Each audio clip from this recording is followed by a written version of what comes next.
Well, let's go across to the Russian UN ambassador. О том, что с благословения западных кураторов они могут добиться военного решения проблемы Донбасса.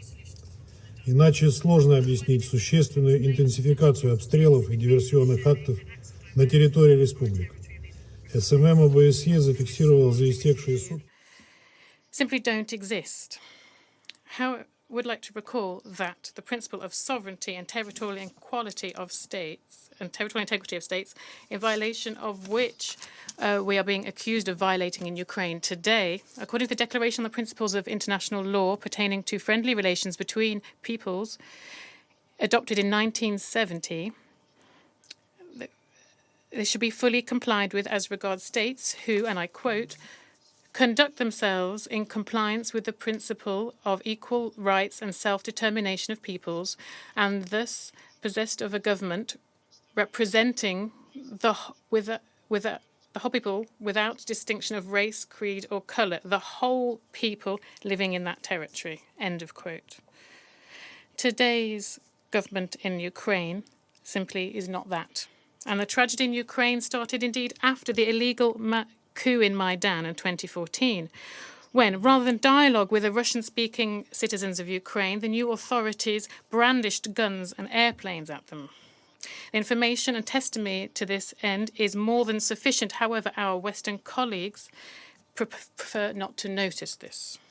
We tried yesterday and today, before yesterday, to explain to you the logic of the decision made by Russia to recognize the LPR and DPR. And we focused on the need to ensure peace and security there. However, you didn't want to hear this, and you don't want to hear it now. For you, those living in the Donbass are simply pawns in a geopolitical game focused on weakening Russia and promoting the bloc from NATO to its borders. For us, these people are women, children, the elderly, who for 8 years have been cowering from Ukraine's shelling and provocations. For us, these are Ukraine people and not the Maidan authorities. In this is the difference in our approaches. If you do not change the geopolitical lens, you will never understand us. Then, on those on whose behalf this decision I mentioned was made, who you've not even thought about for over these 8 years, simply calling them pro-Russian separatists and terrorists. Those people are the most important for us. I'd like to say once again that the root of today's crisis around Ukraine is the actions of Ukraine itself, who for many years was sabotaging its obligations under the Minsk package of measures. Last week even, there was a hope that Kiev would rethink and nevertheless implement what it signed up to do in 2015. For this, first and foremost, they needed direct dialogue with Donetsk and Lugansk.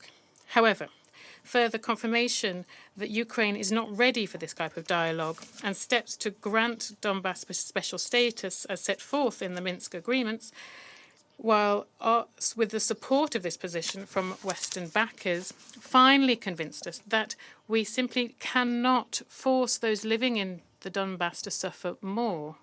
Inasmuch as I already said, the Ukrainian provocation against those in Donbass not only has not stopped, but has intensified, the leaders of the LPR and the DPR turned to us with a request to provide military support in line with bilateral cooperation agreements as agreed at the same time as they were recognition. This is a logical step, which is a consequence of the actions of the Ukrainian regime. During this meeting, the president of Russia, Putin, spoke with and said that he made a decision for a special military operation in the Donbass. We don't know all the details today, but briefly I would like to inform you that from his statement it says that the occupation of Ukraine is not in our plans. The aim of this special operation is to protect the people who, for over 8 years, have been suffering genocide from the Kiev regime.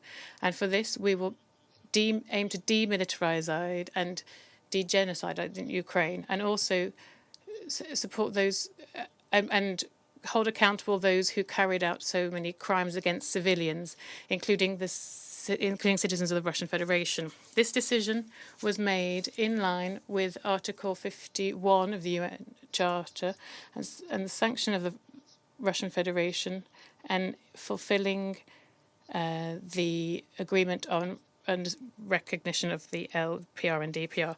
We're receiving a lot of information and we will analyse this and we will keep you up to speed with this. Now I resume my function as President of the Council and I give the floor to the representative of Ukraine.